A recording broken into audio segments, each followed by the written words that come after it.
Out of the most electrifying sports show in the 716. My name is Thomas Bailey, alongside me Ryan Patota.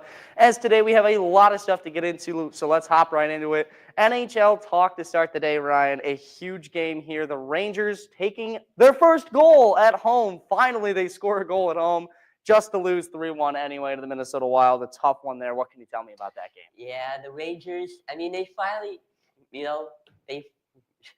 scored a goal at home, but they're off to a rough start. I mean, obviously they took care of teams, but they've been playing a lot better on the road.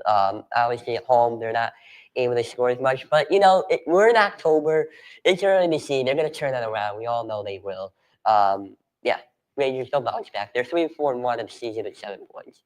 Yeah, they got to figure it out at home. That's been the issue right now. As we shift to another team closely related to them, the the New Jersey Devils. The Devils, with their third career hat trick from Jack Hughes, take a 5-2 win against the Maple Leafs. What can you tell me more about that one? Yeah, the New Jersey Devils, they've been actually out to a hot start this season.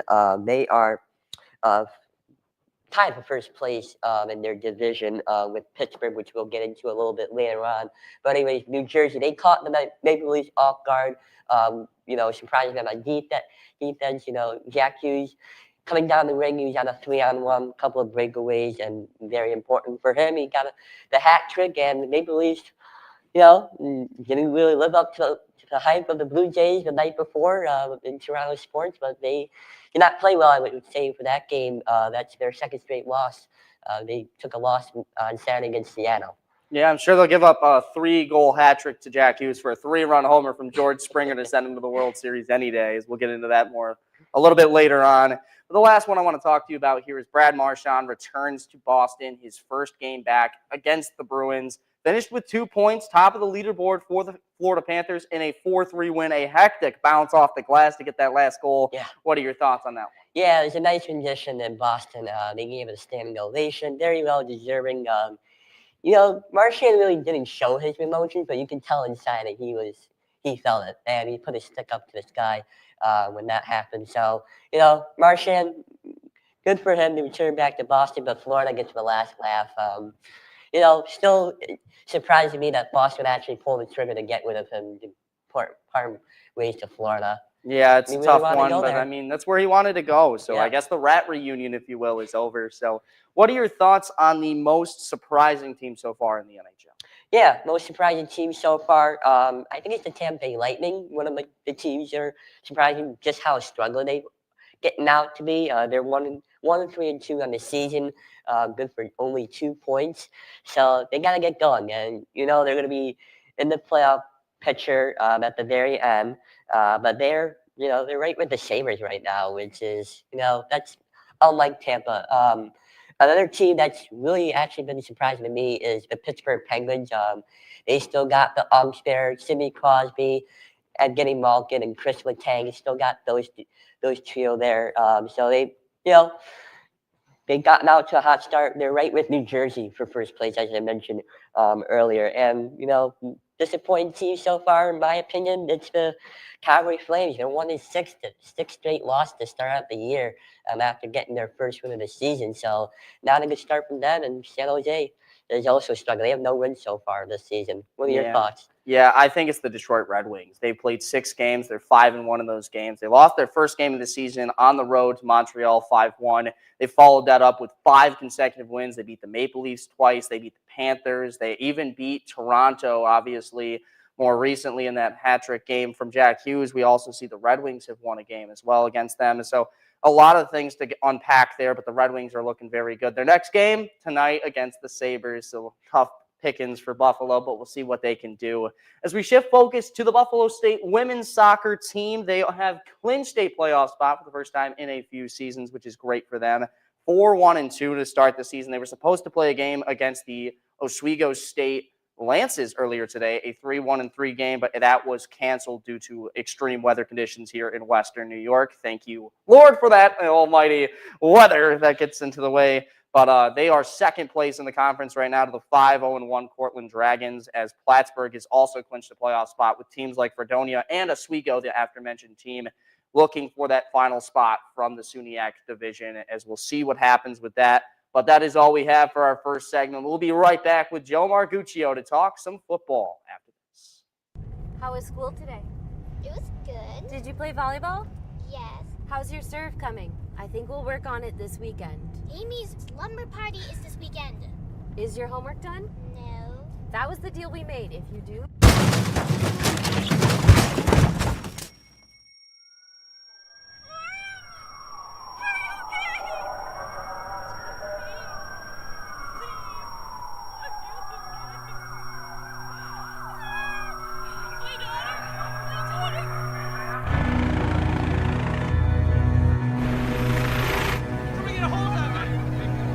Hi, Lauren. My name is Katie. We're going to take care of you, okay? Ready? 1, 2, 3.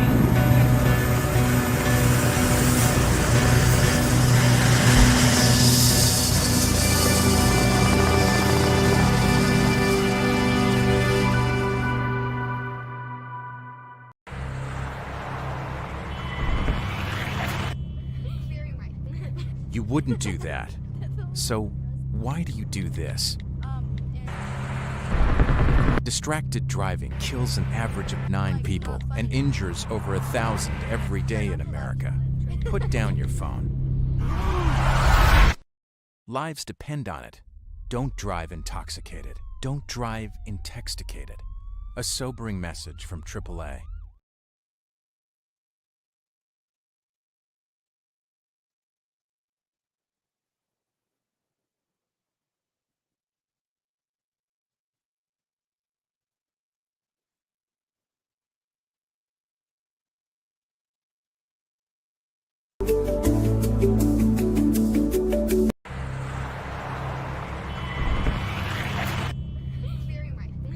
You would.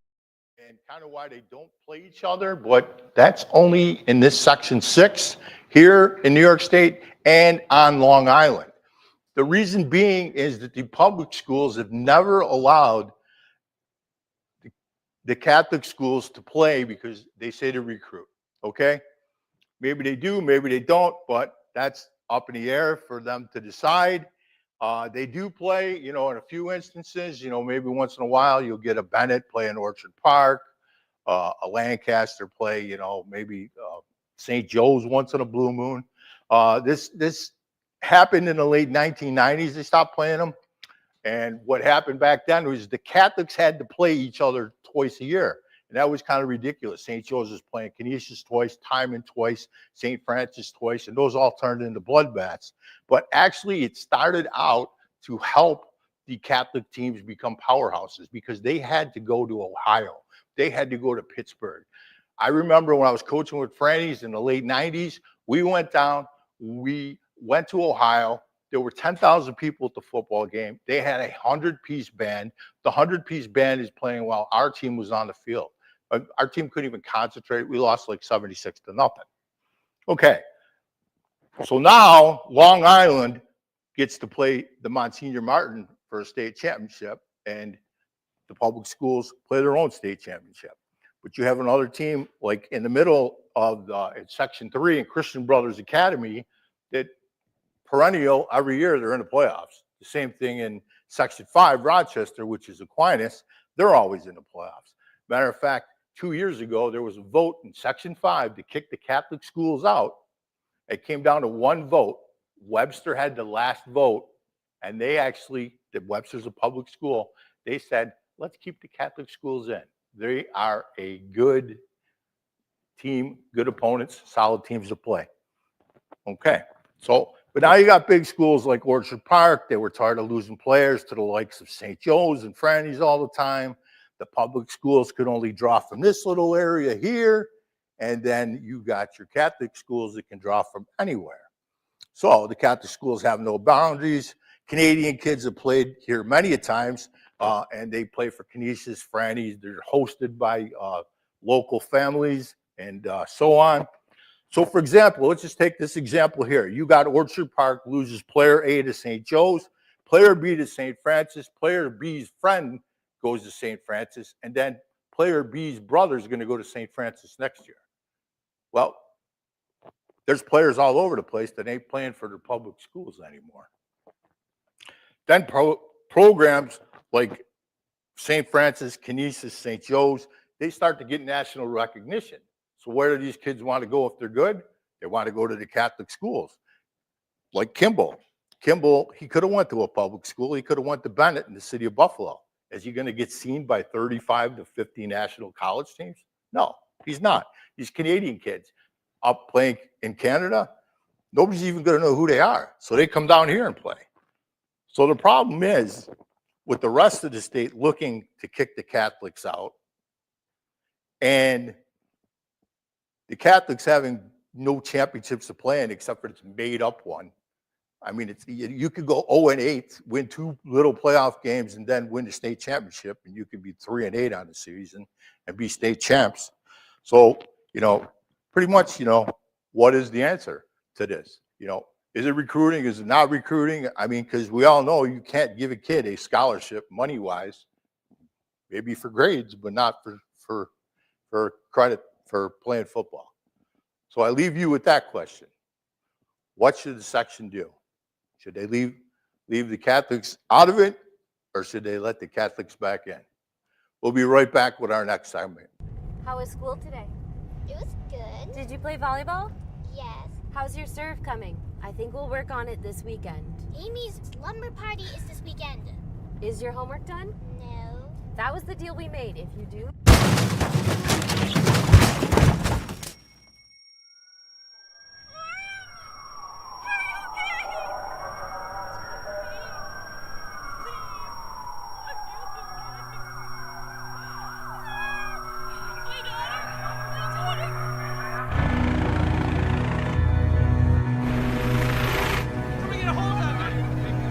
Hi, Lauren. My name is Katie. We're gonna take care of you, okay? Ready? 1, 2, 3.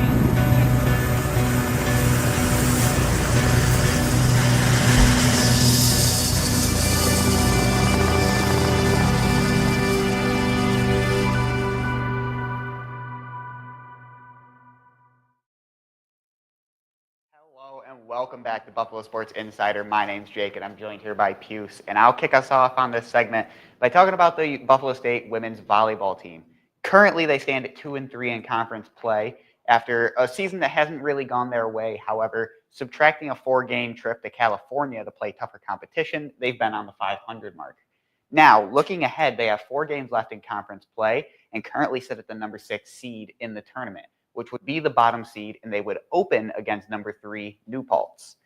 Looking at the rest of their schedule, they play the 8 and the 9 seed in their next 2 games, which in theory should be games they win, and then have the number 5 Oneonta and number 3 New Paltz. This allows them the opportunity to win 3 of these games and secure a playoff spot as long as everything not even goes their way, but goes the way it's been going.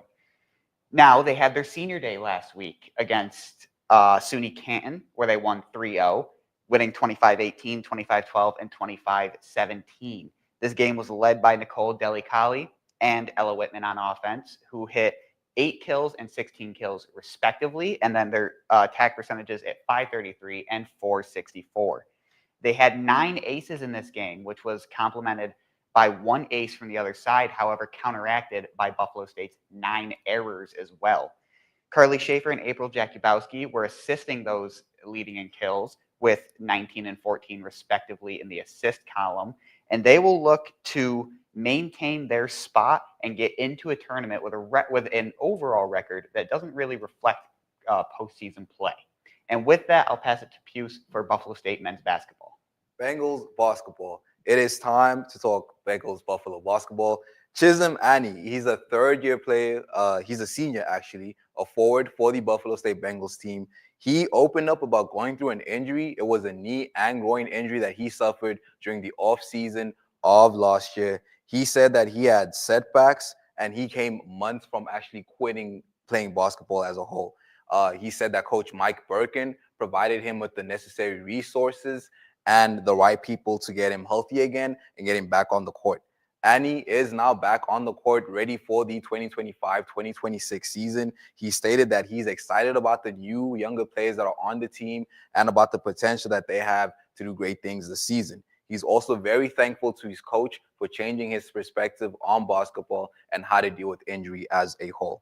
As far as Buffalo State men's basketball goes, news goes, We'll keep you guys updated right here on Buffalo Sports Insider for more news and anything sports related. Stay tuned. Yes. And we'll be back after this break.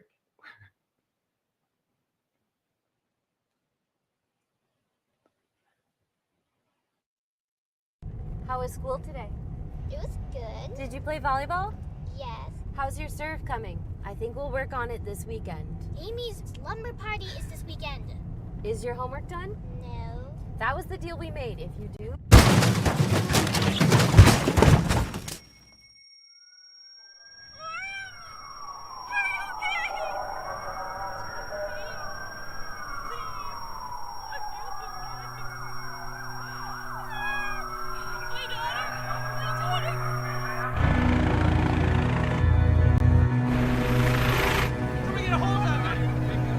Hi, Lauren. My name is Katie. We're gonna take care of you, okay? Ready? 1, 2, 3.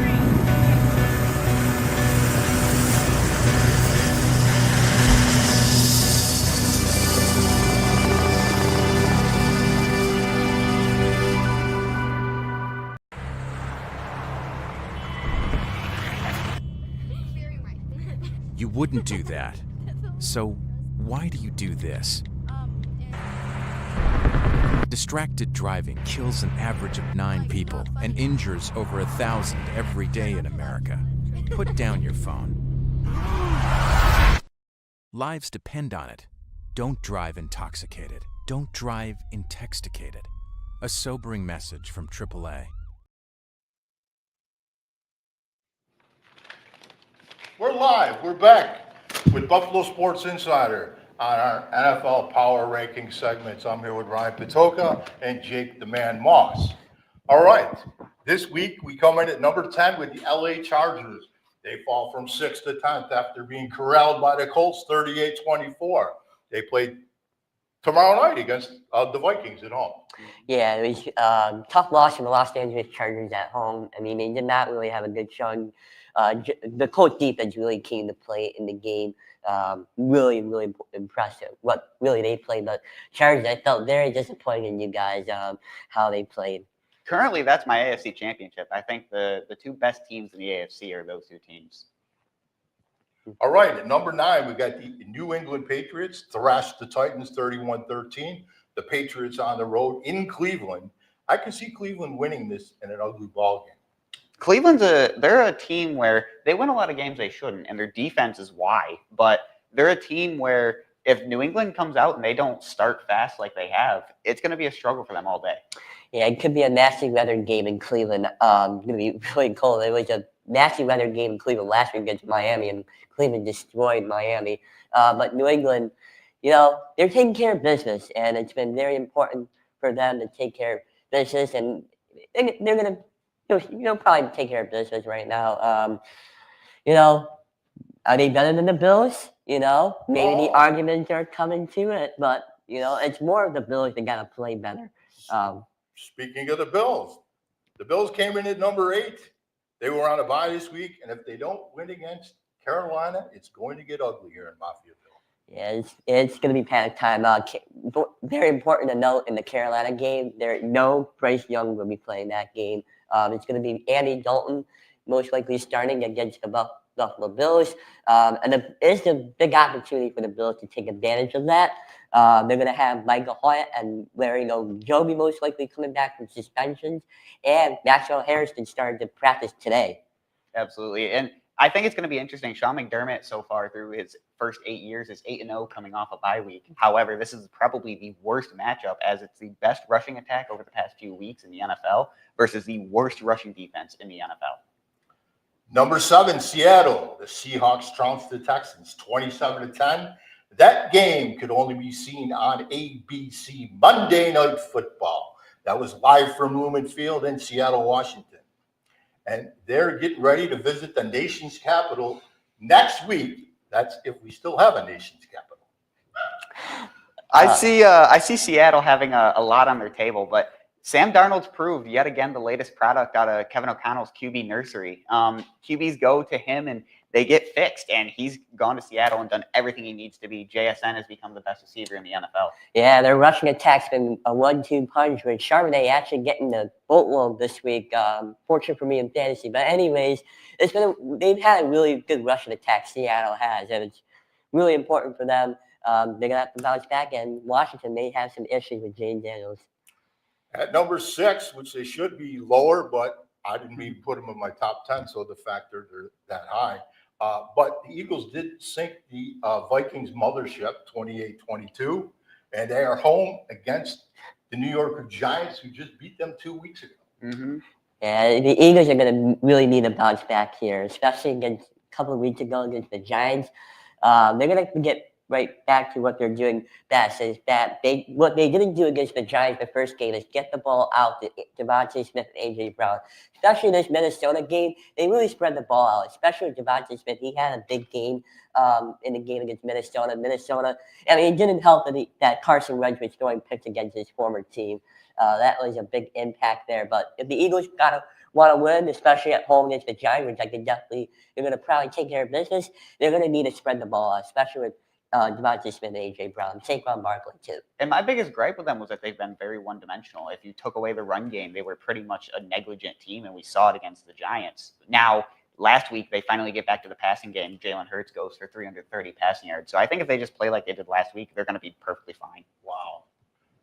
At number 5, another Los Angeles team, the Rams, in the top 10. London Bridge was seen falling down as Trevor Lawrence was seen running the streets of London for the airport, trying to escape being sacked for an 8th time as the Rams annihilated the Jags 35-7. On a bye this week, it has been reported the Rams have been vacationing in Paris after leaving in London. Yeah, they actually practiced before going to London in Baltimore at Camden Yards. So it was really interesting how the scheduling-wise worked for the Los Angeles Rams to prepare in order to go to London. But all the questions quickly went out the window. They really embarrassed the Jaguars, I think. And with no Puka Nacua in this game, which I had questions coming into last week's show, they really proved me wrong. And they had their rookie wide receivers step up. And Devontae Adams also had 3 touchdowns. Really impressed by him. And that team has a lot of resiliency. One of the best parts of that game, they win 35-7, but 2, the travel plans. If you look at it, Jacksonville went to London on Tuesday, and they were there all week. And everyone says jet lag is a part of the game. The Rams went there Saturday, slept and played on Sunday, and won 35-7. So it's really interesting how Sean McVay is trying to give the team different looks. Okay, at number 4, the Tampa Bay Bucks got their lamb chops licked by the Lions 24-9 on the road this week at the Superdome in New Orleans. Jake? Yeah, I think Tampa Bay took a big hit. And not only the fact that they go into that game without 2.5 of their top receivers. Evans is already damaged. Ibuka wasn't really supposed to play, but he did for numbers. And Evans ends up getting injured. He'll probably be out for the rest of the year. And Ibuka still isn't 100%, leaving Tez Johnson, who showed out in that game, and Cameron Johnson to be your starters. I think that team, Baker can only do so much. Yeah, I completely agree with you. They can do so much, and eventually all these injuries for the Tampa Bay Buccaneers, even though Baker's the favorite to win MVP, these receivers are going to eventually hurt you eventually. And they already have no Chris Godwin playing this week. And on top of that, Bucky Irving is hurt as well. So not so good for the Tampa Bay Buccaneers. They were in our number 1 last week. They quickly dropped to number 4 this week. But 1 week changes the whole scene. Yep. Yeah. Stafford throws 5 touchdowns. I mean, he just can throw his name in the MVP. There's so many guys in there now. But you had one guy taking it away last week, and now it's anybody. Yep. At number 3, the Packers shot down the Cardinals 27-23. They are at Pittsburgh Sunday night. Rodgers facing his old team looking for revenge. He could become only the 5th quarterback to beat all 32 teams. We got Breeze, Brady, Manning, and Favre. And like I said earlier before the show, Sir Francis Tarkington and Joe Montana beat 28 teams when they played. Yeah, I mean, I think Green Bay, it's going to be very interesting to see what happens here.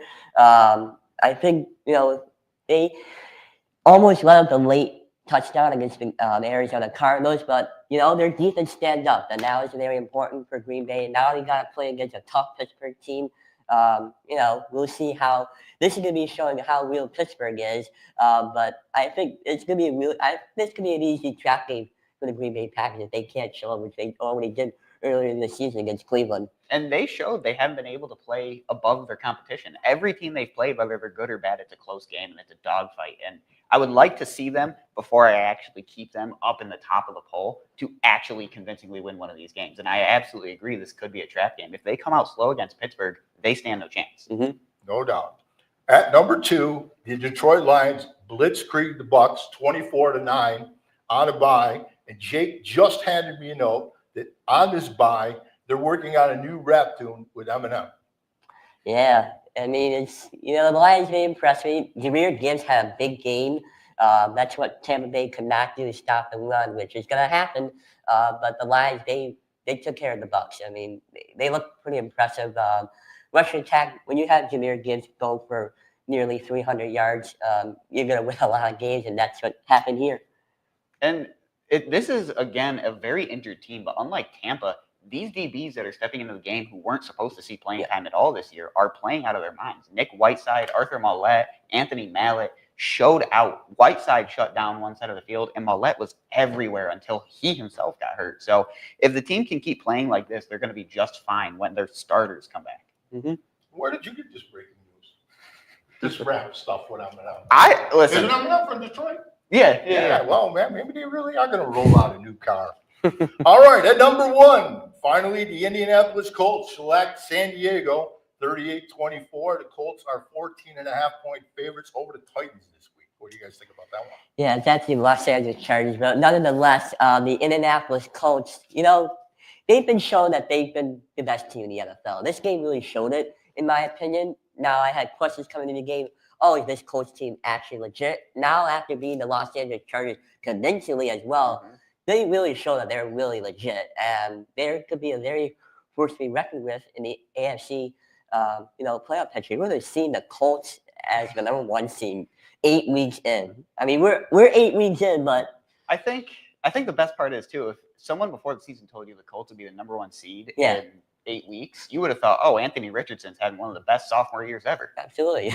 He's on the bench with an orbital eye fracture. So I think this is a phenomenal story. Not only that, for a team that I had ranked 30 out of 32 in the preseason poll, the team is constructed very well to everyone do your job. And it's a very simple concept, but they're not making Daniel Jones be Superman, and they're not making the receivers have to make plays out of their body, and the defense is just making the game manageable. And when you do that every single game and you average the points per drive that they're averaging, you're going to win every football game. Yeah. Okay, guys, before we sign off, give me a Buffalo Bills prediction. Well, I think this could be closer than what people think. I think the Bills are. This is going to be tough for me to say because I've been picking them, and they've actually been losing the last couple of weeks. I'm going to go. The Bills are going to win 28-27. Josh Allen needs a bounce back game. This is going to be they need it. And They need it. I think Carolina's defense shows a lot in the pass game that's available to them, and I think Brady's going to see that, hopefully. So I do think Buffalo wins this game. However, I do think Rico Dowdle has another phenomenal game, and I would put him for maybe 150 all-purpose yards. But I would take Buffalo probably 28-20. And I got 24-21. We'll be right back with a Major League Baseball segment. How was school today? It was good. Did you play volleyball? Yes. How's your serve coming? I think we'll work on it this weekend. Amy's lumber party is this weekend. Is your homework done? No. That was the deal we made. If you do...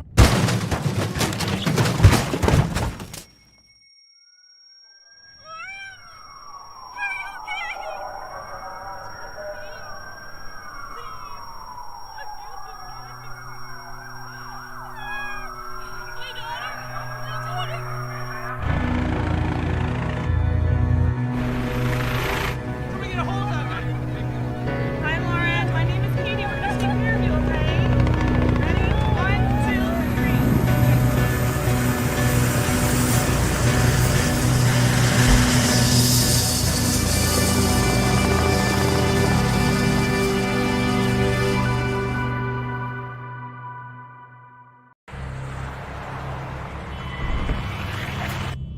Very right. You wouldn't do that. So why do you do this? Distracted driving kills an average of 9 people and injures over 1,000 every day in America. Put down your phone. Lives depend on it. Don't drive intoxicated. Don't drive intoxicated. A sobering message from AAA.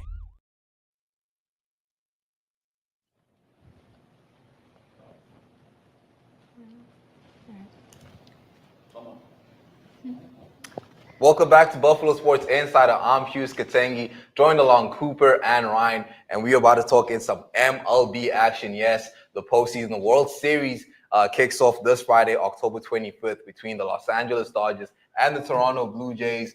Ryan, I'm going to start with you on your preview on these World Series. Yeah, I mean, it was a very hectic Game 7, to say the least. I think we all agree that was very hectic. The Blue Jays, now they got down early, 3-1 in the game. Seattle had control in the game, but one very interesting decision, which we can get to.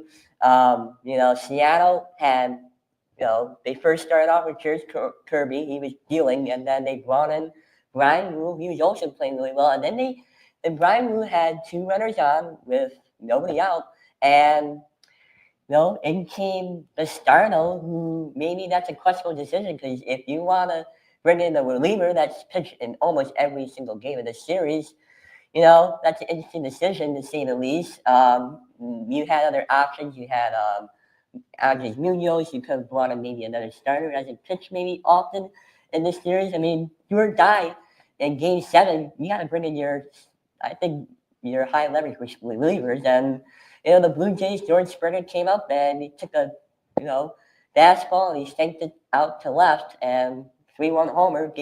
That was his Batista mode. You can argue that's another argument for a different day, that Springer and Batista, those moments. But he had his moment and gave the Blue Jays the win. The Blue Jays bullpen did a terrific job the rest of the way. Kevin Gausman, Chris Bassett shut them down, and then Jeff Hoffman with a very nasty pitch at the end to get Julio Rodriguez swinging, with Cal Raleigh on deck. And the Mariners, they go home. The Blue Jays go on to the World Series. They'll be hosting Friday night. I mean, we can talk about the Mariners pitching decisions, but that was really the game right there. Yeah, you can really talk about the Mariners pitching decision. I think that will be a story heading into the offseason for the Seattle Mariners. Yeah. But Cooper, I believe you have a lot more to say on the Toronto Blue Jays. Yes, so they will be facing the LA Dodgers on October 24th at 5 p.m. in first of 4 confirmed World Series games. The Blue Jays have field advantage for games 1 and 2, and after that, the Dodgers will have games 3 to 5 if they get to 5, and after 5, if there's games 6 and 7 needed, the Blue Jays will take that over. The Blue Jays last won a World Series in 1993 against the Phillies, and that is one of 2 times that they have ever won the World Series. The other was 1992, and the Dodgers, however, won last year against the New York Yankees. The Blue Jays are the obvious underdogs, despite boasting veteran pitcher Max Scherzer and powerful first baseman Vlad Guerrero Jr. They're going against powerhouse Ohtani and 6-time Gold Glove recipient Mookie Betts, so it will be quite the game. It will be quite the game indeed, and we'll know it'll be quite the game if we look at their regular season matchup between the Dodgers and the Mariners. The Dodgers were able to win that regular season matchup 2-1 in the series. All 3 games were played in Los Angeles. The scores, in case you guys wanted them, 7-1, 7-1, and then they lost the 3rd game 5-4. When you look at the Dodgers, I think the Dodgers are going to win this series. I think they have a really good team. I know you don't agree, but they have a really good team. You look at their pitching, you got Yamamoto, Glasnow, Blake Snell, Shohei Ohtani. I mean, the Dodgers can switch and change relievers at will, and that keeps teams off balance. You got elite offense in Mookie Betts, Freddie Freeman, Shohei Ohtani, who all 3 combined for 98 home runs and 300 RBIs. That is not an easy feat. And not to mention Mr. 50-50 himself, Shohei Ohtani, 50 home runs, 50 stolen bases. This is quite stuff that we have never seen before. And speaking of never seen before, the Toronto Blue Jays were in the World Series. The last time they were in the World Series, no one on this panel was born. That's something to look into, because we look at the Los Angeles Dodgers. They have 13 years straight of playoff experience, not to mention World Series experience from being there last year, and now they're back here again. and hoping to go as back-to-back champions for the first time since 1998 to 2000 when the New York Yankees did it. That's basically it for MLB. Thank you guys for tuning in to this segment.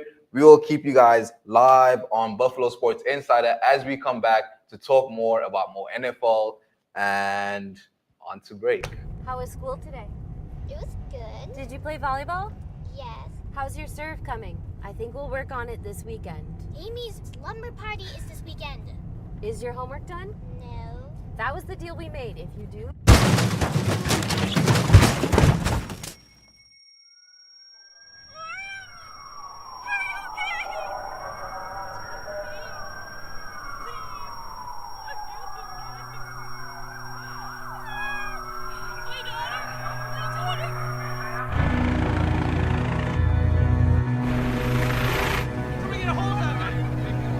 Hi, Lauren. My name is Katie. We're gonna take care of you, okay? Ready? 1, 2, 3.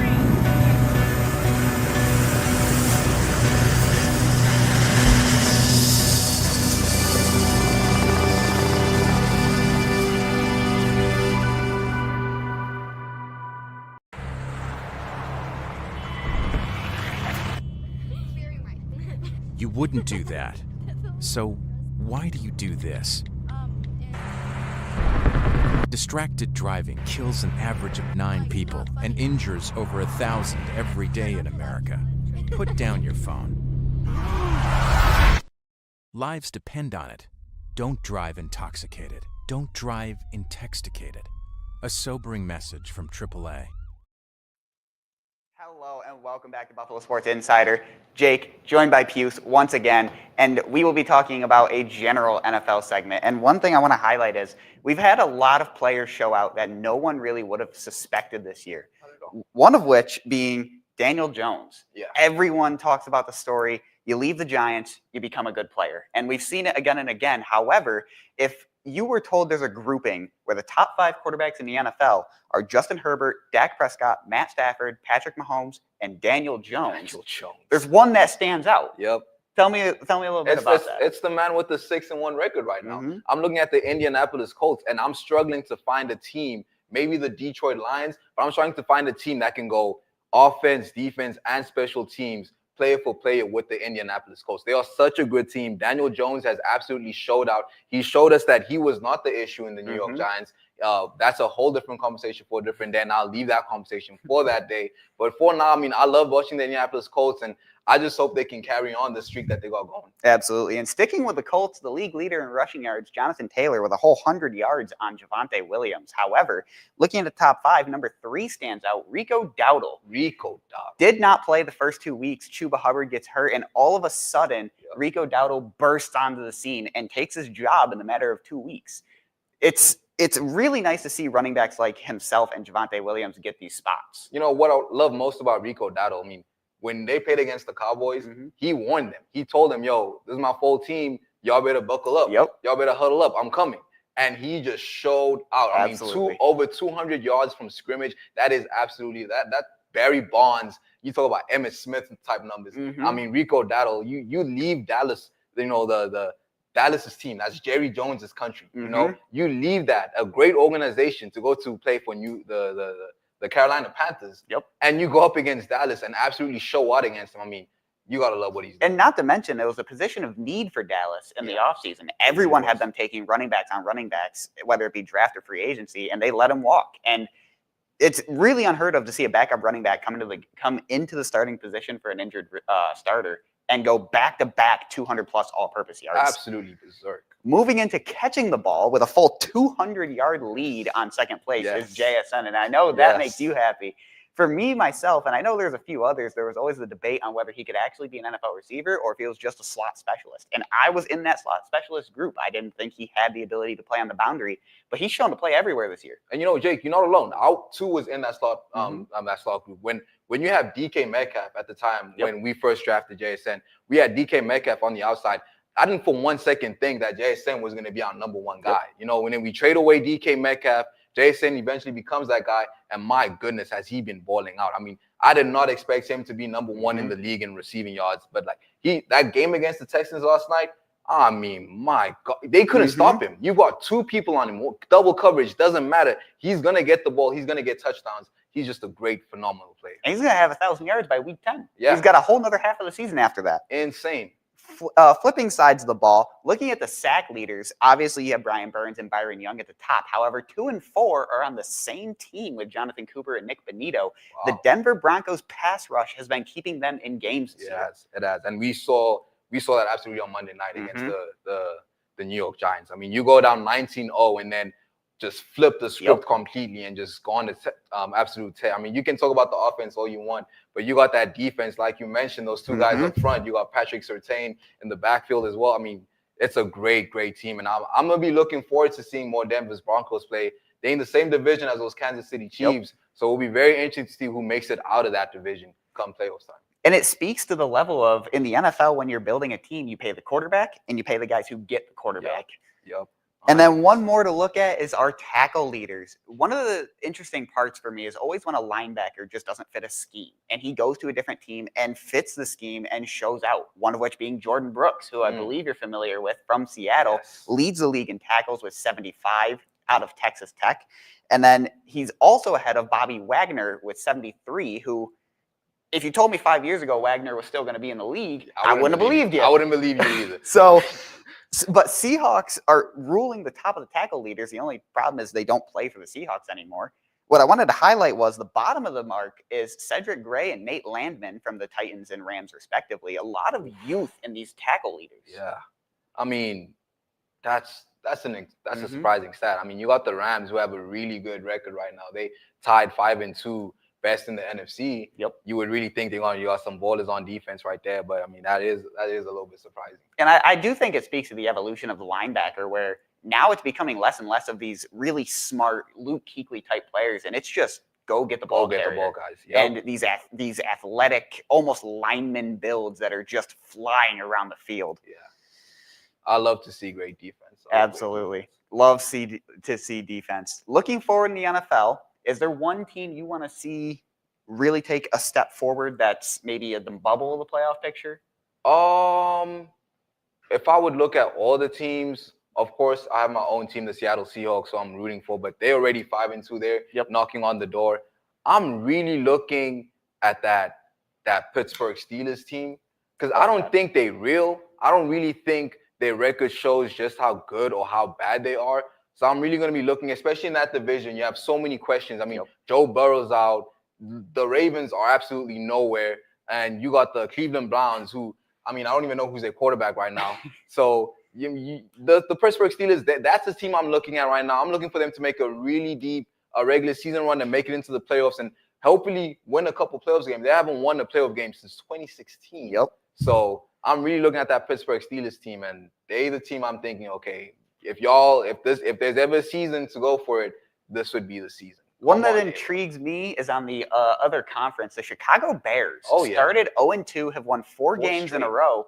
The only team in the NFL to score 21-plus points in every single game they've played so far this year. And Caleb Williams has shown the ability to not necessarily be Superman, but more like Iron Man and just keep things alive enough to win games. One of the big gripes at USC in his rookie year was trying to make absolutely everything out of nothing, which is what killed Tony Romo's career. So his ability to actually let a play finish and just use his ability more in a Josh Allen-esque type of play style is winning the Bears games. How much do you think that play comes down to the new head coach that he has? I think it helps a lot because he's getting players schemed open, which was not happening with Shane Waldron. Exactly. So, but thank you guys for joining us here at Buffalo Sports Insider. Make sure to follow us on all of our socials, including Facebook, X, and YouTube.